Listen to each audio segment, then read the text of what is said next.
Petróleo em queda, deflação e uma pergunta: os mercados estão imprudentes?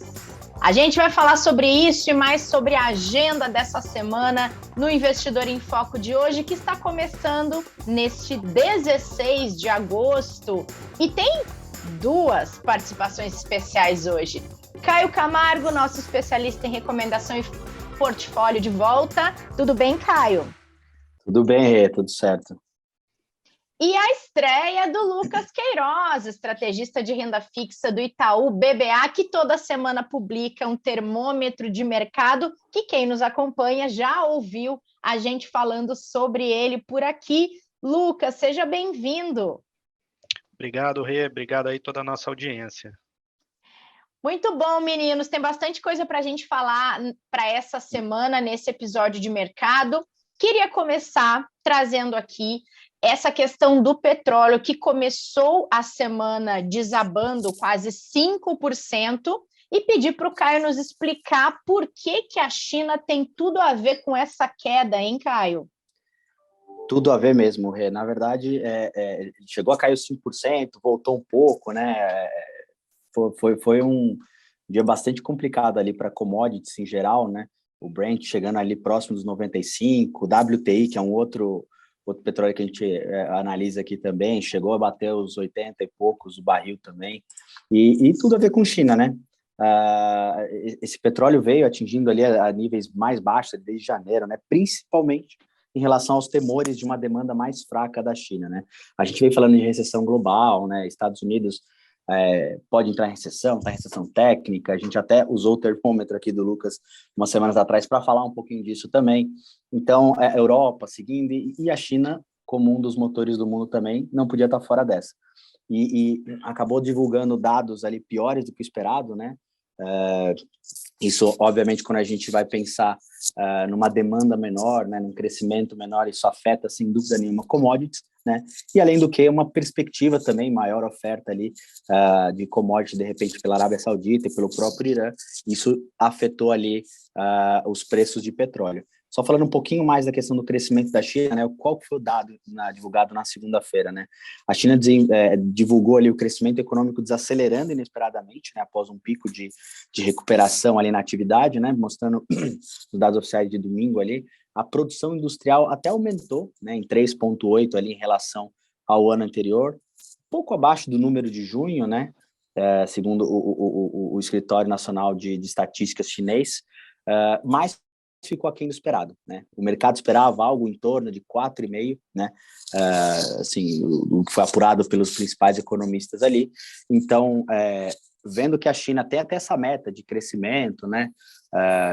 Na casa de 5,5% ali, uma produção industrial. Tem toda a questão de Covid também, né? Da política de Covid zero. A gente viu outros lockdowns, algumas coisas assim. O governo falando, talvez flexibilizar um pouco, mas isso afeta diretamente a parte de produção, né? Sendo que ela exporta muito desses insumos para o mundo, a parte de serviços também caindo, né? Vendas a varejo, por exemplo, caiu também para o consumo, né? Apesar de crescerem ali 2,7 em relação ao mês anterior de julho, abaixo ali dos 3,1 de junho, né? E do aumento de 5% esperado pelos economistas ali. Ou seja, a gente vê uma China ali num ritmo menor, e aí quando a gente soma isso, né, no global ali, né, Estados Unidos, Europa, China, ataca diretamente commodities. Então a gente viu ali o petróleo voltando bastante, já do que vinha voltando, né, nas últimas semanas aí, tendo uma queda bastante razoável ali na segunda-feira. Boa, Caio. Vou trazer agora um assunto que eu sei que vocês dois acompanham muito de perto, que é a inflação, porque depois da deflação que a gente viu nas últimas semanas, o mercado reduziu a projeção do IPCA para este ano. E aí queria ouvir um pouquinho de vocês, expectativas, não só de vocês, mas também de analistas de mercado para a inflação, já que esses principais analistas ali que fazem o estudo do Boletim Focus de toda segunda-feira já trouxeram essa redução de projeção. É isso aí, Rê. O cenário divulgado pela equipe econômica aqui do Itaú prevê 7% de inflação para 2022 e 5,3% para o IPCA de 2023, para o ano que vem. Mas quando eu vou para o mercado de renda fixa, eu vejo que as taxas negociadas elas já embutem um número ainda menor para 2022, mais baixo ainda do que os nossos 7%. O mercado hoje está precificando cerca de 6,3% para a inflação desse ano, muito em decorrência do que a gente viu, da queda dos impostos, principalmente sobre gasolina, telecomunicações e energia. E até eu dando uma olhada um pouco mais na lupa aqui do Focus, né, a gente vê realmente de umas 4 semanas para cá, uma diminuição bastante forte, né, no IPCA para esse ano, principalmente pelo que o Lucas falou, né, dessa questão tributária, né, que trouxe bastante para baixo a inflação para esse ano, só que a gente sabe que essas medidas terminam no fim do ano. Então, para o ano que vem, o que está acontecendo com a cabeça do mercado? Bom, essa conta vai ter que ser paga em algum momento, né? A gente está vendo esse retrocesso, né? Quem está abastecendo na bomba agora, por exemplo, gasolina, você já vê preços próximos dos R$ 5 de novo. Então, a gente já começa a realmente ver, e muito foco dessa deflação que teve agora foi na questão dos preços administrados, energia, como o Lucas trouxe, né, gasolina. O diesel, por enquanto, parece que ainda não andou tanto, mas também não tem impacto tão forte assim na inflação ao consumidor, né? Mais, de repente, uma segunda ou terceira derivada ali de logística, etc. Mas quando a gente já vê a precificação, né, da inflação, principalmente no Focus também, por ano que vem, inclusive aqui no Itaú a gente já revisou para cima esses números, para 2023 estão números maiores, né? E essa questão da inércia da inflação para o ano que vem deve perdurar, apesar dos juros maiores. Mas uma das coisas que, de repente, pode surpreender, né, lá na frente é se vier mesmo um crescimento bem menor, aí a gente já vê uma commodity vindo para baixo, né? Então, isso, de certa forma, pode até aliviar. Mas o Banco Central, e o que a gente também olha por aqui, é que ela deve continuar ainda mais alta até no ano que vem, né? Trazendo ela mais próximo da meta, mas ainda não chegando nela. E até a palavra do Banco Central na ata da semana passada é que para 2024 é quando eles já estão mirando ali uma inflação mais próxima, e que acho que a grande parte do mercado também já está precificando, já está vendo, que para 2024 aí sim a inflação deva chegar mais próxima ali do centro da meta, tá? Boa. Agora, ainda nesse assunto, vocês enxergam que a desaceleração nos preços também nos Estados Unidos, que foi apontada no mês de julho, ela reflete por aqui? Já dá para fazer essa relação ou é muito cedo, hein? Olha, o que acontece nos Estados Unidos e no Brasil tem alguma semelhança, né? Vamos voltar um pouco atrás. Na pandemia, as pessoas elas passaram a consumir mais bens do que serviços, né? Então, a gente comprava muito no e-commerce e não estávamos viajando, por exemplo, né? Curtindo a natureza, por exemplo. Isso gera uma pressão adicional por commodities, né? Porque quando você tem que produzir um bem, isso gasta muito mais petróleo, por exemplo, do que quando você vai curtir a praia, né? E isso já seria suficiente para pressionar os preços das commodities. E foi potencializado pelos gargalos de oferta, né? Aqueles containers que estavam parados lá em alguma parte do mundo, estava faltando do outro lado, isso tudo afetou muito os preços. O que está ocorrendo nesse momento é um movimento inverso, né? As economias reabrindo, o que você quer? Você quer agora é programar as próximas férias, você quer viajar, você não quer mais comprar na loja, você não quer comprar material de construção, isso tudo as pessoas que podiam já o fizeram, né? Então, daqui para frente, a gente espera uma moderação no consumo de bens. Isso, né, gira a roda, o quê? Menos consumo, commodities caem, é parte do que o Caio falou, né? Então, a atividade caindo lá na China ajuda a cair o preço das commodities por causa da menor demanda. Isso já vinha sendo, desde o último mês, uma tônica nos mercados, né? Então, commodities caem, os preços dos bens eles acabam caindo, né? Dada essa menor perspectiva de demanda.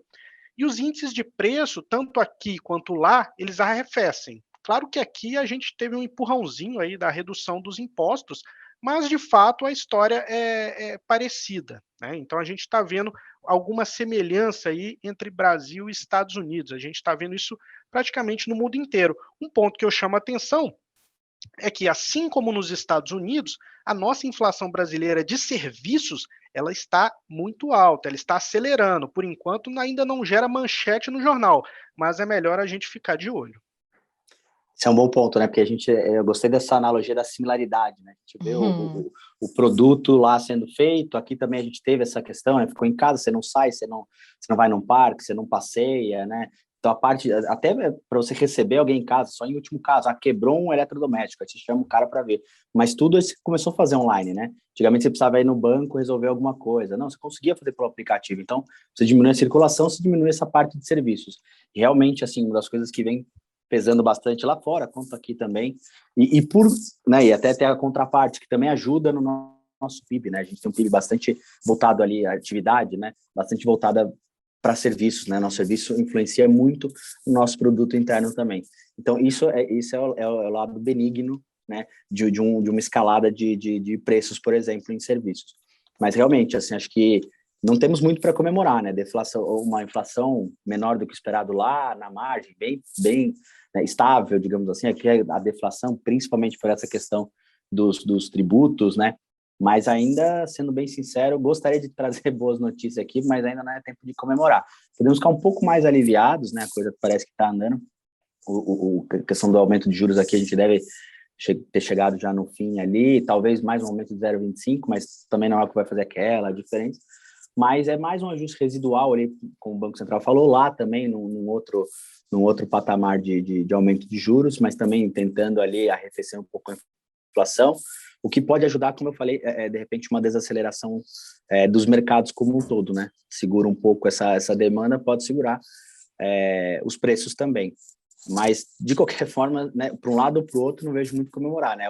Ou melhora o preço, desacelera a atividade, ou a gente continua com uma inflação um pouco mais alta e por um tempo maior. É muito interessante aí o que o Caio falou, né? Que não dá para comemorar. A gente está comemorando agora uma gasolina no posto em torno de R$5, né? Em torno de R$5 era o que a gente estava reclamando muito alguns meses atrás, né? Olha o parâmetro que a gente se coloca, né? Perfeito. Exatamente. Bom, gente, eu vou convidar para a nossa conversa agora um convidado que o Lucas trouxe no último artigo dele, do Termômetro de Mercado, Confúcio, filósofo chinês, já que falamos bastante de China por aqui, porque Confúcio dizia que o pessimismo torna os homens cautelosos, enquanto o otimismo torna os homens imprudentes. E a minha pergunta, com embasamento filosófico desse hoje, é: se as últimas altas do Ibovespa, depois de ter caído abaixo dos 100 mil pontos, tornam o mercado imprudente. Hein, meninos? Hein, Lucas? Que Confúcio diria sobre isso? Certamente eu não vou conseguir ter as mesmas palavras do Confúcio, né? Ele era muito mais inteligente do que eu. Te agradeço, né? Que a gente não ia conseguir acompanhar, não. Mas ele tinha um belo ponto, né? Porque na nossa vida, tanto nos mercados quanto na vida pessoal, a gente fica oscilando entre aquela cautela excessiva ou então aquela imprudência. E nesse momento, né, a gente estava muito cauteloso e de repente nos deparamos com um rally, né? O mercado aí subindo quase 20% desde as mínimas. E a pergunta é muito pertinente: é imprudente ou não? Vamos tentar analisar essa alta da Bolsa por uma outra ótica. Vamos olhar pelo lado dos juros, né? Em meados de julho, um título de renda fixa com garantia do governo, ou seja, que é considerado de baixíssimo risco aqui no Brasil, ele estava oferecendo 13,5% ao ano durante 10 anos, ou seja, uma baita de uma rentabilidade. A bolsa aqui chegou a 96 mil pontos. Como investir em bolsa, tomar risco, ser dono de uma empresa, se você tem uma remuneração daquele tamanho na renda fixa, né? Então, eu estou linkando aqui essa alta na renda fixa com uma queda em bolsa, é algo bastante natural, né? A gente viu o investidor migrar. Só que, de meados de julho para cá, essa taxa saiu de 13,5% e agora ela está em cerca de 11,5%. Ainda é alto, mas vamos combinar que teve uma bela queda nesse caminho. E isso, na minha visão, explica aí boa parte da alta da Bolsa, tá bom? Nesse caso, eu acho que não há imprudência até aqui. Eu acho que essa alta aí de 96 para 103 mil pontos não é imprudente. O mercado está simplesmente revendo ali os seus parâmetros. No caso, a taxa de juros é um parâmetro super importante, né? Daqui para frente é que é o negócio. E aí, a gente vai continuar subindo? Olha, olhando pelo lado dos juros de novo, a gente tem uma expectativa aqui no Itaú de que a taxa Selic ela vai começar a ser reduzida somente a partir do segundo semestre do ano que vem. O mercado ele Tá. já está se antecipando e vendo, então, uma queda de juros aí antecipada, uma queda de juros mais rápida do que a gente consegue ver. Pode ser que seja, mas para isso acontecer, os dados daqui para frente, eles vão ter que começar a corroborar com a narrativa do mercado. Senão, a gente vai voltar ali para níveis que a gente estava observando aí há 1, 2 semanas atrás. Então, ou seja, olho nos dados econômicos que vão sair, principalmente ligados aí à inflação. Qualquer desvio de rota, qualquer piora, qualquer frustração com os dados, aí sim o mercado deve voltar. É legal, assim, aliás, belíssima frase, eu reli já umas 200 vezes aqui para entender bem o contexto e acho que faz total sentido, né? Até pensando, né, quando a gente é mais novo, um adolescente, tirando carteira de motorista, você fica mais corajoso, fica mais otimista, o mundo é grande, você quer explorar, você dá uma acelerada, aí você fica mais velho, tem filho, né, você vai tirando o pé do acelerador, vai para a pista da direita, dá passagem, então é legal ver esse contexto, né? E para o mercado não é diferente, como o Lucas bem trouxe, né? Os investidores começaram a sair um pouco da renda variável, né? Tem muita volatilidade, muita variável complicada, então o que faz? Tira o pé do acelerador, vai para uma renda fixa, pista da direita, o valor ali, né? As taxas diminuindo bastante, então realmente torna-se mais atrativo. Agora, sim, a gente tem conversado, principalmente na ótica de recomendação, é hora de entrar, não é um rally, né, de bear market, que chama, né? Estamos num caminho de queda e, de repente, eu estava até olhando agora a inclinação do gráfico de alta dessas últimas semanas de 95 para 113 aproximadamente, chegando a bater um pouquinho mais até, parecido com o que a gente viu ali em março de 2020, né, que caiu forte, depois recuperou rápido. Então, tem alguns rallies e isso acontece. Falando um pouquinho de preço fundamentalista, né, de empresa, tem muita empresa bastante descontada. Então, realmente, tem bons pontos de entrada. Acho que assim, é só complicado a gente falar assim, é hora de entrar, é hora de sair. A gente não conseguiu ainda achar esse meio do caminho, porque realmente, como o Lucas falou, né, se vier um dado de inflação pior, e se acontecer alguma coisa no meio do caminho, a gente ainda não está confortável de ir de cabeça num risco, sabe? Estruturalmente, ter bolsa é importante. Agora, aumentar o pé, ainda a gente tem um pouco de receio, principalmente por toda, né, até a questão fiscal também que pega, que vai ter um novo governo ou a manutenção de um governo para o ano que vem. Então, tem algumas variáveis, né, desse semestre até o começo do ano que vem, que elas são muito importantes quando a gente vai olhar ativos de mais risco, renda variável é o caso. Então, é muito difícil a gente falar assim, vai continuar ou vai cair, entendeu? Mas, assim, pensando numa ótica de longo prazo, né, aquele cliente que quer, de repente, estar um pouco mais exposto em renda variável, tem opções bastante interessantes. Pode ser que sofra no meio do caminho? Sim, pode.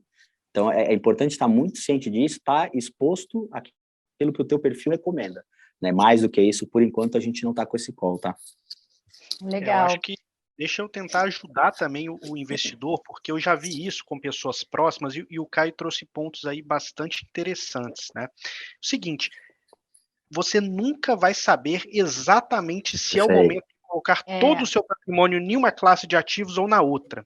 O que acontece é o que o Caio bem falou, ponderação, né? Então a gente não vê os investimentos de forma binária, ter ou não ter, né? A questão é qual o nível que você tem. Às vezes você tem um pouco acima do que o seu perfil manda, às vezes um pouco abaixo, e assim você vai balanceando. O investidor ele vai ser muito mais feliz, muito mais tranquilo pensando dessa forma do que tentando adivinhar o momento que é para colocar tudo em um, tirar, colocar tudo no outro. Isso aí, vamos colocar para a nossa audiência. É impossível, pessoal. Não dá para todo momento você acertar o mínimo, comprar na mínima e vender sempre na máxima. Então, fique navegando, saiba ali qual é o seu nível neutro, vamos colocar com essas palavras, né? O Caio trouxe pontos, eu acho que merecem aí uma maior reflexão por parte do investidor. E é importante que o investidor profissional, ele não consegue acertar esses pontos, né? Então ele faz o preço médio, ele compra um pouquinho, depois ele compra mais, ele vai entendendo a posição, o quanto ele quer ter disposição naquele momento. Isso que eu acho que é super importante. E eu vou evitar aqui, porque falando em Confúcio, você já vê uns monte de trocadilho na cabeça, eu vou evitar fazer qualquer trocadilho com Confúcio, mas fica aqui a frase do Lucas, que é realmente bastante interessante. Eu acho que ela reflete muito o momento mesmo, né? Ou tá mais otimista, ou tá mais pessimista. O importante, acho que é sempre ficar num balanço, no equilíbrio. Ele falou uma frase para mim, eu sempre, quando atendia cliente, hoje eu converso com algumas pessoas, eu falo, o importante é deitar a cabeça no travesseiro e ficar tranquilo, né? Eventualmente, puxa, não sei se eu quero estar nesse rally. É longo prazo? Vou dar o meu exemplo, né? Meus filhos, eu tô com um pouco mais de risco. Para minha carteira, eu tô com uma outra cabeça. Para eles é 20 anos, então eu tomei coisas que talvez para mim eu não compre. Né? Porque talvez eu tenha alguma coisa ali num curto prazo, uma reserva diferente. Então, você vê, são timings diferentes, prazos diferentes de carteiras, mas no fim uma cabeça mais ou menos parecida. É tudo isso que tem que se ponderar na hora de tomar uma decisão de investimento, principalmente num momento como esse. Né? Globalmente falando, a gente tem muita variável complicada para dar um all-in, digamos assim, no poker, numa renda variável, por exemplo. Boa, gente. Acho que é legal que a gente está bem alinhados nessa conversa de hoje com o que a gente conversou sobre bolsa com o Fábio Perina algumas semanas atrás, e a conversa foi exatamente essa.